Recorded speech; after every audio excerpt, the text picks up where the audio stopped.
बच्चों आज हम सीखेंगे एक्सरसाइज 2.5 पॉलिनॉमियल क्लास 9 का क्वेश्चन नंबर 12। ये बहुत ज़्यादा इजी क्वेश्चन है, इसको हम बहुत अच्छे से सीखते हैं। देखो इसमें क्या कह रहा है ना कि ये जो LHS है X cube plus Y cube plus Z cube minus 3xyz को इसके बराबर हमें लाना है। और हमें पहले से एक आइडेंटिटी पता है कि एक्स क्यूब वाई क्यूब और जेड क्यूब माइनस 3xyz इसके बराबर होता है ना, ये हमें पता है।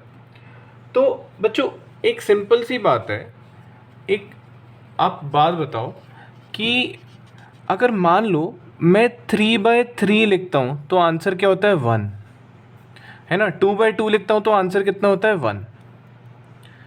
तो बच्चों यहाँ अगर आप ध्यान से देखो, अगर मैं यहाँ पे 2/2 लिख दूँ तो इस इक्वेशन में कुछ फ़र्क होगा, क्योंकि 2/2 तो 1 होता है ना।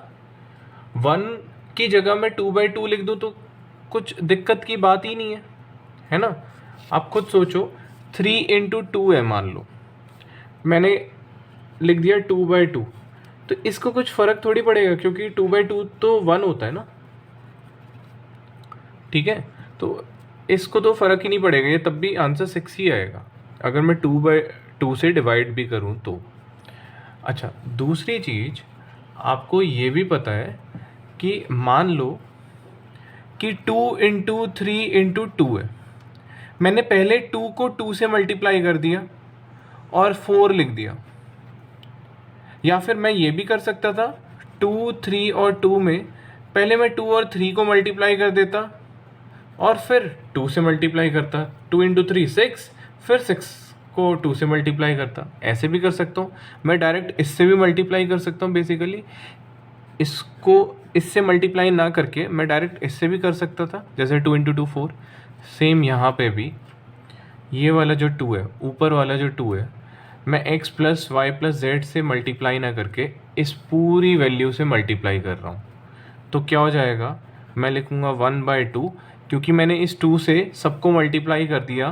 तो अब मैं यहाँ पे लिखूँगा 2x², 2y², 2z², 2xy, 2yz, 2zx, ठीक है। उसके बाद क्या मैं 2x² को x² प्लस x² लिख सकता हूँ, क्योंकि x² प्लस x² तो 2x² ही होता है। तो मैंने 2x² को क्या लिख दिया, x² plus x²। Similarly 2y² को हम लोग क्या लिख सकते हैं यार, y² और y²। सेम 2z² को क्या लिख सकते हैं, z² प्लस z², ठीक है। और -2xy, -2yz और -2zx एज इट इज़ लिख दो। तो 2x² को x² प्लस x², 2y² को y² प्लस y² और 2z² को z² प्लस z² लिख दिया, और ये तीनों वैल्यू एज इट इज़ लिख दी। उसके बाद हम लोग क्या लिख सकते हैं, 1/2 x plus Y plus Z को एज इट इज़ लिखो।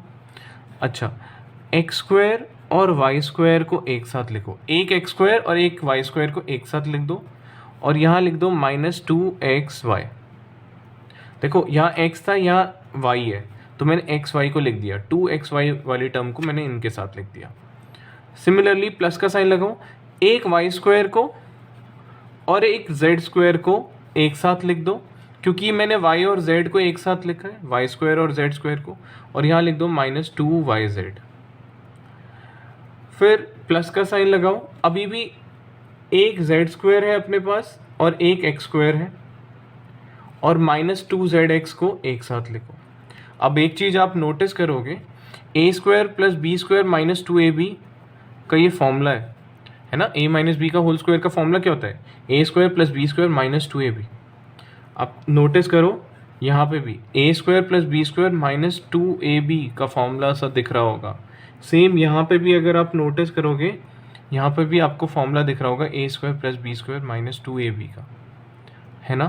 तो हम लिखेंगे यहाँ पे half x plus Y plus Z, ये हमारा किस चीज़ का फॉर्मूला हो गया, x माइनस वाई का होल स्क्वायर का। आपको तो पता ही है ना, a माइनस बी का होल स्क्वायर यही होता है। प्लस यहाँ ये किस चीज़ का फॉर्मूला लग रहा है आपको, y माइनस जेड का होल स्क्वायर का फॉर्मूला लग रहा है हमें। और ये किस चीज़ का फॉर्मूला लिख रहे हैं, z माइनस एक्स का होल स्क्वायर का फॉर्मूला हमें ये लग रहा है, क्योंकि यार यहाँ पे z और x की वैल्यू तो इसलिए z माइनस एक्स, क्योंकि यहाँ y और z है तो y माइनस z, क्योंकि यहाँ z x और y की टर्म में है तो x माइनस y का होल स्क्वायर। तो आपने एक चीज़ नोटिस की होगी, हमारा जो LHS है X cube plus Y cube plus Z cube minus 3xyz RHS के बराबर आ गया, यही तो हमें वेरीफाई करना था, है ना।